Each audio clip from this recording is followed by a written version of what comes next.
Good morning, student. Today we start our subject Maths 1. First, I show you some objects. See, what is this? This is bunch of some keys. Okay, you can calculate this 1, 2, 3, 4, 5, 6. You can easily tell me there are 6 keys in this bunch. Okay, now there are some bangles in my hand. Okay, some bangles. If I ask how many green bangles, how many yellow bangles, ह्या bunch मध्ये हिरव्या बांगड्या किती आहेत, पिवळ्या बांगड्या किती आहेत, you can also tell me easily.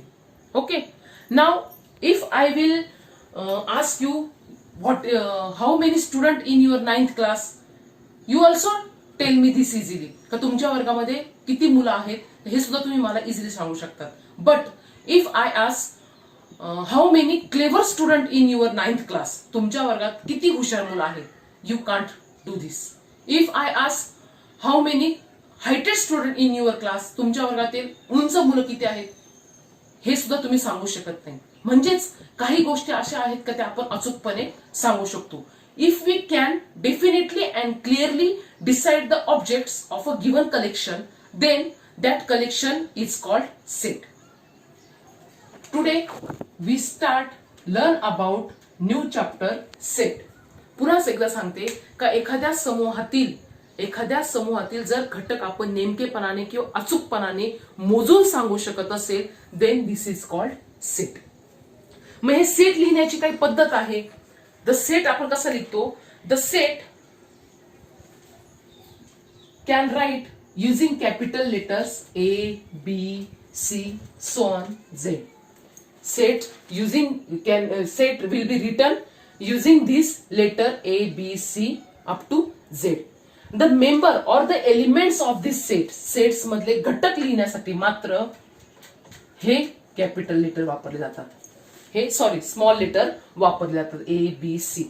पुन्हा एकदा सांगते, सेट लिहिण्यासाठी हे कॅपिटल लेटर वापरले जातात, परंतु सेट मधले घटक किंवा सेट मधले एलिमेंट्स लिहिण्यासाठी स्मॉल लेटर हे वापरले जातात. आता आपण फॉर एक्झाम्पल घेऊया. The set of natural number.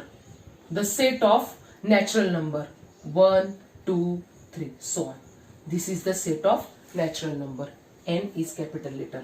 Now tell me what is the set of some even numbers. Even numbers 2, 4, 6 and so on. असे अजून बरेच एक्झाम्पल आपण सेटचे घेऊ शकतो. तिथे काही पुढे आहे त्या सेट लिहिण्याच्या मेथड्स दिलेल्या आहे. सेट लिहिण्याच्या पुस्तकामध्ये तुमच्या 2 मेथड दिलेल्या आहे. त्यामध्ये पहिली मेथड आहे listing method. The first method is listing method. It is also called roster method.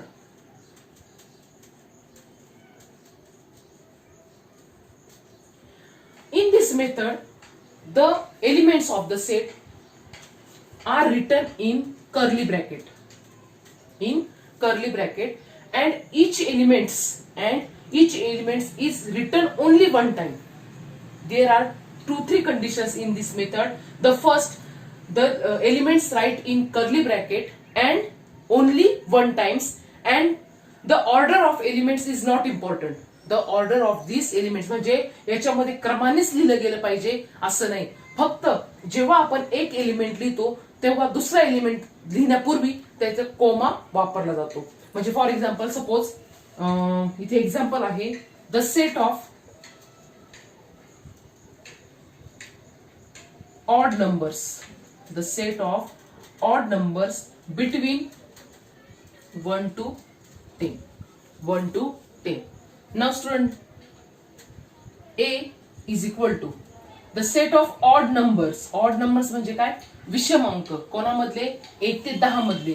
They are start from 3, 5, 7, 9. You can see that the elements I am writing in curly bracket. After each element there is I give a comma and no one number is repeated. no one number is repeated. This is called listing method or roster method. Second method is rule method or set builder form. दुसरी जी method आहे तिला गुणधर्म. The second method is rule method, ज्याला मराठीत गुणधर्म पद्धती म्हटलं जातं, त्यालाच सेट बिल्डर फॉर्म असं सुद्धा म्हटलं जातं. Set builder form. या मेथड मध्ये, in this method we use variable instead of set, instead of element of the set. We use variable. For example, a is equal to x. After variable we draw a vertical line. After variable we draw a vertical line, and then we use one property. We use property of this variable. X vertical line, x belongs to n, and property is x is between 1 to 10. This is called rule method. This set is, A is a set of all x such that x is a natural number between 1 to 10. What is this set? X is belongs to natural number and between 1 to 10. This is rule method.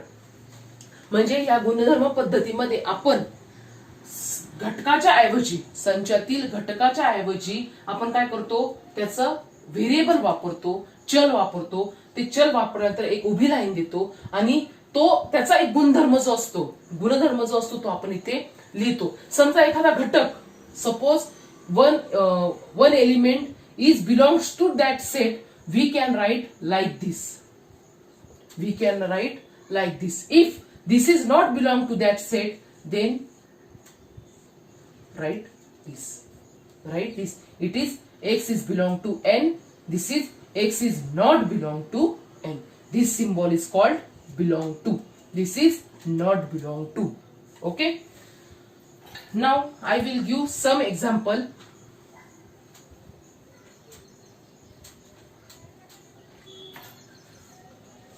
Rule method.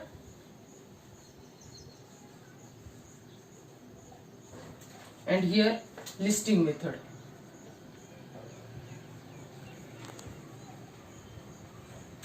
Now if I write here a is equal to x, x is a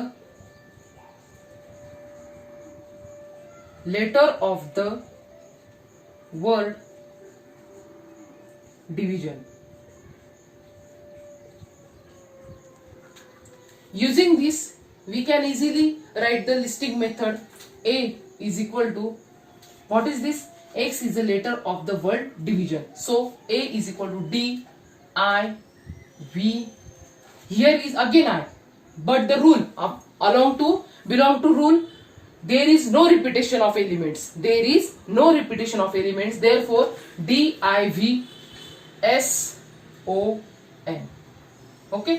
म्हणजे आपल्याला नियमानुसार, रूलनुसार इथे काय आहे, repetition झाली नाही पाहिजे. इथे आय 3 वेळेस आहे म्हणून 3 वेळेस लिहायचा नाही, तो किती वेळा लिहायचा, एकदाच. सेकंड एक्झाम्पल आहे b is equal to y. y is a number such that y square is equal to 9. y square is equal to 9. We can easily written that. Is it correct? No. हे उत्तर बरोबर नाही. कारण जेव्हा एखाद्या संख्याचा आपण वर्गमूळ लिहितो, if we write some numbers square root, then there is 2 sign, plus और minus. This is the right answer. बरेच विद्यार्थी इथे चुका करतात का जेव्हा एखाद्या संख्येचा आपण वर्गमूळ लिहायचं असेल तर डायरेक्टली 3 न लिहिता त्याला कोणते चिन्ह पाहिजे, धन आणि ऋण दोन्ही चिन्ह पाहिजे, तेव्हा ते आन्सर बरोबर असतं. Third, C is equal to x is a perfect square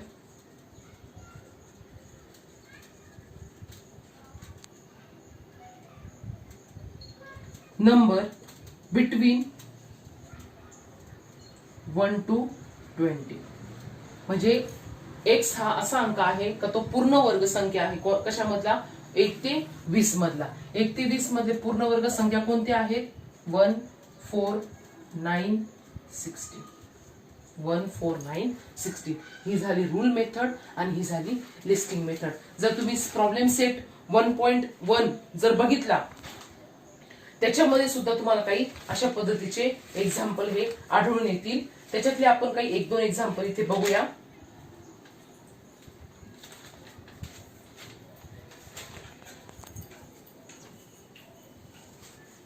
rule method आणि लिस्टिंग मेथड हेच मेथड ह्या पॉइंट मध्ये ह्या व्हिडिओ मध्ये अतिशय महत्त्वाची आहे. Write the following set in roster form. First, set of even natural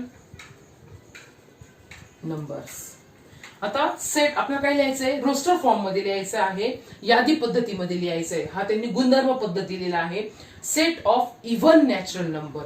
आता इवन म्हणजे सम आणि नॅचरल म्हणजे नैसर्गिक. तर कोणते येणार? Even natural number 2 4 6 and so on. 2 4 6 and so on. Okay. Second is